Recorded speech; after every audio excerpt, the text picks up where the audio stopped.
بچوں کی دنیا۔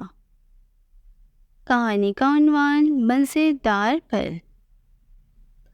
کہانی کا مرکزی کردار ایک بچہ امجد۔ امجد ایک بہت اچھا بچہ تھا، لیکن اس کا ہم جماعت سہیل بگڑا ہوا لڑکا تھا، اور اس نے امجد کو بھی اسی طرح بدتمیز، جھوٹ بولنے والا، کام چور بنا دیا۔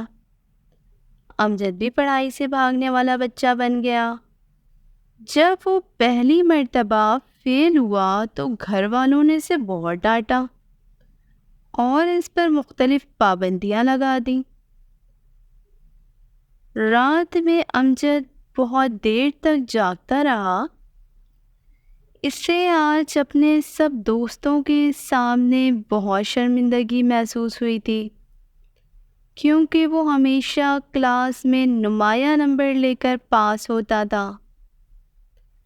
لیکن جب سے اس نے سہیل سے دوستی کی تھی، تب سے اس کا پڑھائی پر سے دھیان ہٹ کر کھیلوں کی طرف چلا گیا تھا، اور اسی طرح سوچتے سوچتے اس کی آنکھ لگ گئی۔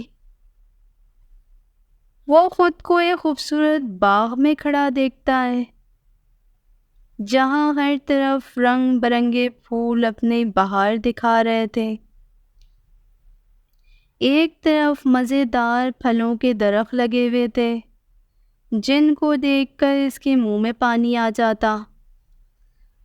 وہ سیب کے درخت پر چڑھنے کی کوشش کرنے لگا تاکہ مزیدار سیب کھا سکے، لیکن جیسے ہی وہ چڑھنے کی کوشش کرتا، فوراً دھڑام سے نیچے گر جاتا۔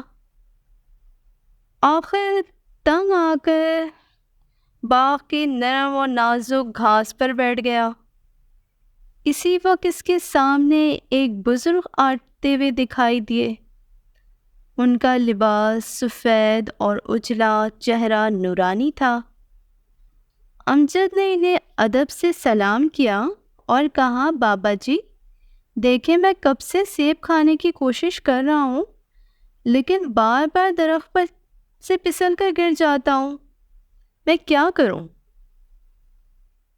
امجد بیٹے، تم یہ مزیدار پھل کیسے کھا سکتے ہو؟ یہ تو تمہارے لیے نہیں ہے۔ بابا جی عجیب سے لہجے میں بولے۔ کیوں؟ یہ میرے لیے کیوں نہیں ہے؟ امجد نے سوالیہ لہجے میں پوچھا۔ بابا جی نے کہا، یہ مزیدار پھل تو ان کے لیے ہیں جو ہمیشہ سچ بولتے ہیں، کبھی جھوٹ نہیں بولتے، کبھی کسی کو دھوکہ نہیں دیتے، وقت کی قدر کرتے ہیں، برے دوستوں کی صحبت سے بچتے ہیں۔ تم بتاؤ، کیا یہ ساری خوبیاں تمہارے اندر ہے؟ بابا جی کی باتیں سن کر امجد کا سر شرم سے جھک گیا۔ اس نے سوچا، واقعی میرے اندر تو یہ ساری برائیاں موجود ہیں۔ فکر مت کرو بیٹا، تمہارے پاس ابھی بھی وقت ہے۔ سہیل سے دوستی فوراً ختم کر دو، جھوٹ بولنا ترک کر دو، اور مجھ سے دل لگا کر پڑھنے کا وعدہ کرو۔ انشاءاللہ اگلی دفعہ تم اچھے نمبروں سے کامیاب ہوگے، اور ہاں، یہ مزیدار پھل بھی کھا سکو گے۔ بابا جی نے کہا۔ امجد بہت خوش ہو گیا۔ وہ کچھ کہنے ہی والا تھا کہ اچانک اس کی آنکھ کھل گئی، اور اس دن کے بعد سے وہ بہت اچھا بچہ بن گیا۔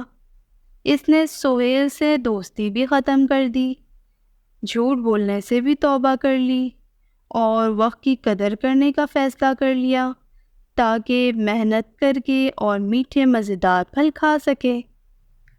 تو آج کی یہ کہانی کیسی لگی؟ ہمیں کمنٹ، لائک اور شیئر کر ضرور بتائیے گا۔ اور یہ کہانی ہمیں یہ سبق دیتی ہے کہ ہمیں برے دوستوں کی صحبت نہیں اختیار کرنی چاہیے، کیونکہ برے دوست ہمیں اپنے جیسا بنا دیتے ہیں۔ ہاں، آپ انہیں اچھائی سکھائیں، آپ انہیں اچھی صحبت دیں اگر آپ دے سکتے ہیں تو، نہیں تو آپ ان کی بری صحبت ہرگز اختیار نہ کریں اور اپنے بڑوں کا کہنا لازمی مانیں۔